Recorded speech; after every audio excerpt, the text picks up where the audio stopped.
تو نیک بندہ جو ہوتا ہے وہ اس کا ایگزیکٹ جواب دے دیتا ہے. ظاہر ہے اگر پوچھا جاتا ہے کہ ماں دینوں کا، تو ہمیں تو پتہ ہے ہمارا دین اسلام ہے، اور اگر پوچھا جائے ماں ربو کا، تو اس کا جواب یہ ہے کہ اللہ ربی، ٹھیک ہے. اور پیغمبر حضرت محمد صلی اللہ علیہ وسلم کی بات کر رہے ہیں تو آف کورس ہم ان کا جواب دیں گے کہ حضرت محمد صلی اللہ علیہ وسلم، ٹھیک ہے. تو پھر یہ ہے کہ پھر جب ان سے کوشچنز ہو جاتے ہیں، سیٹسفیکشن ہو جاتی ہے، تو پھر وہ ان کا جو بھی ریوارڈ ہوتا ہے وہ دیتے ہیں. پہلے تو یہ ہوتا ہے کہ جو شخص چاہے وہ نیک ہو یا بد، اس کو وہ دکھائی جاتی ہے اس کی منزل جو اس کی نہیں ہوتی ہے، اور اس کو لاسٹ پہ وہ دکھائی جاتی ہے جو اس کا مقدر ہوتی ہے. اب جیسا کہ جنتی سے سارے کوشچن بھی ہو گئے، اس کو اسلام پہ بھیج دیا گیا، اب اس کا جو ٹھکانہ ہے وہ اچھا ہے نا. تو پہلے اس کو دوزخ دکھائی جائے گی، اور جب وہ دوزخ دیکھ لے گا تو پھر اسے کہا جائے گا کہ تمہیں مبارک ہو کہ تم اس بری جگہ سے بچ گئے ہو، ٹھیک ہے. اور پھر فائنل اس کو جنت دکھائی جاتی ہے، اور پھر کہا یہ جاتا ہے کہ قیامت تک جو ہے وہ تم اسی جنت کی ہواؤں میں رہو گے، اور جب قیامت آئے گی پھر تمہیں اس ریوارڈ میں جو ہے یہ دے دیا جائے گا، ٹھیک. اب دوسری طرف حوال ہم پڑھ رہے ہیں، جو بد شخص ہوتا ہے یا برا شخص ہوتا ہے، جب اس کی ڈیتھ ہوتی ہے سیم یہی سچویشن ہوتی ہے، بس اس کو تھوڑا ہم نیگیٹو لے لیتے ہیں یا اپوزٹ لے لیتے ہیں. جیسے اس کو ایک نورانی چہرہ آتا تھا، تو اب اس میں یہ کیا ہے کہ اس کو خوفناک چہرہ آئے گا اس کے سامنے، ٹھیک ہے. یعنی ڈراؤنا قسم کا ہوگا، جسے دیکھتے ساتھ ہی اس پر ہیبت جو ہے، خوف پیدا ہو جائے گا.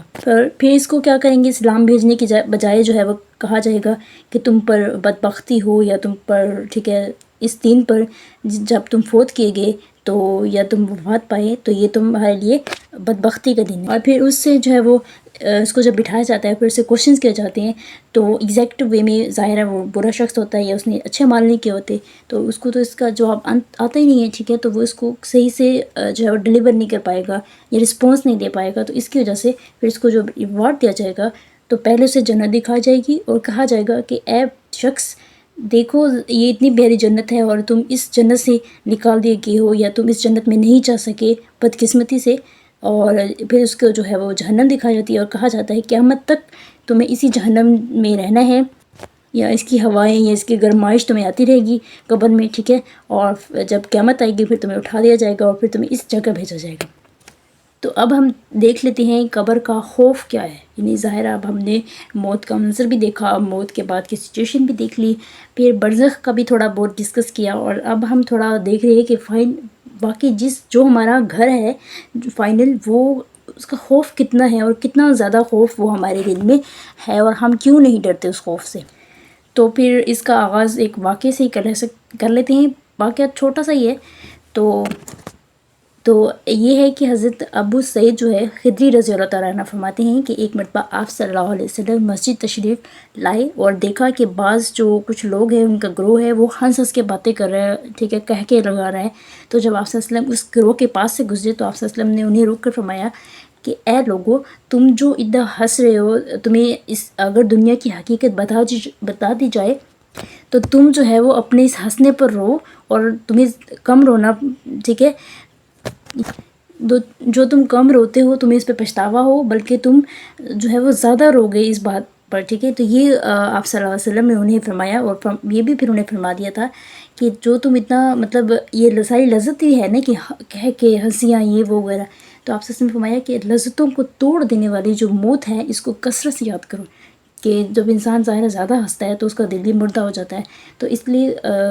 زیادہ ہنسنے والا شخص روتا بھی کم ہے. اب یہ تھوڑی نہیں ہے کہ بندہ بے شک ہنستا جائے، ٹھیک ہے، یا بالکل نہ روئے. اب رونا انسان کی فطرت ہے، ہنسنا بھی انسان کی فطرت ہے، لیکن ان دونوں میں اعتدال ہونا بہت ضروری ہوتا ہے. اور پھر اس کے بعد آپ صلی اللہ علیہ وسلم نے یہ بھی فرما دیا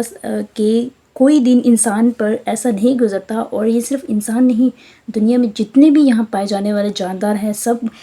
ہر دن اور ہر ٹائم جو ہے وہ قبر اس شخص کو پکارتی ہے کہ اے شخص، اے نادان شخص، اے آدم کی اولاد، میں تمہارا گھر ہوں، میں کیڑوں کا گھر ہوں، میں تنہائی کا گھر ہوں، میں وحشت کا گھر ہوں. یعنی مختلف جو ہے وہ القابات سے پکارتی ہے، اور کہتی ہے کہ میں تمہارا گھر ہوں، اور تم مجھے کیسے بھول سکتے ہو. تو یہ تھی ایک چھوٹی سی مراد کہ آپ صلی اللہ علیہ وسلم نے ان لوگوں جو ہنس رہے تھے ان کے لیے ایک چھوٹی سی ایک مثال دی ہے کہ جو تم اتنا ہنس رہے ہو، اصل میں حقیقت اس کی کچھ بھی نہیں ہے. دنیا ایک معمولی سی چیز ہے، اور اگر تمہیں اس کی حقیقت پتہ چل جائے تو تمہارا ہنسنا بند ہو جائے، ٹھیک ہے. تو یہ ہم نے تھوڑا سا یہ بھی دیکھ لیا کہ کس طرح سے موت ہر شخص کو پکارتی ہے، ٹھیک ہے، کہ قبر اسپیشلی بہت پکارتی ہے موت، تو ہم خود یاد رکھتے ہیں تو وہ ایک سچویشن کریٹ ہو جاتی ہے، لیکن اصل میں انسان کا گھر جو قبر ہے وہ اس کو ڈیلی بیس پہ پکارتا ہے۔ اور ایک حدیث بھی ہے کہ آپ صلی اللہ علیہ وسلم نے ارشاد فرمایا کہ قبر جو ہے یا تو جنت کے ایک باغوں میں سے ایک باغ ہے یا جہنم کے گڑھوں میں سے ایک گڑھا ہے۔ تو اب ہمیں یہ یہاں سے ایک لیسن یہ ملتا ہے کہ ہمیں اپنی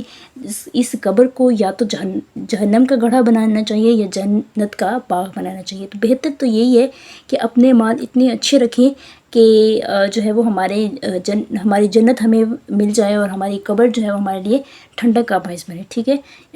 تھینک یو سو مچ، آپ لوگوں کا جزاک اللہ خیر۔ شکریہ اللہ تعالیٰ کا ضرور ادا کیا کریں کہ آپ کھا کر سوتے ہیں، آپ رات کو بھوکا نہیں سوتے، تو یہ بڑی ایک نعمت ہے اللہ تعالیٰ کی۔ بہت سے دنیا میں ایسے لوگ بھی ہیں جو بھوکے سوتے ہیں اور ان کو کھانا نصیب نہیں ہوتا، اور الحمدللہ اللہ تعالیٰ نے ہمیں ان لوگوں سے نوازا ہے جو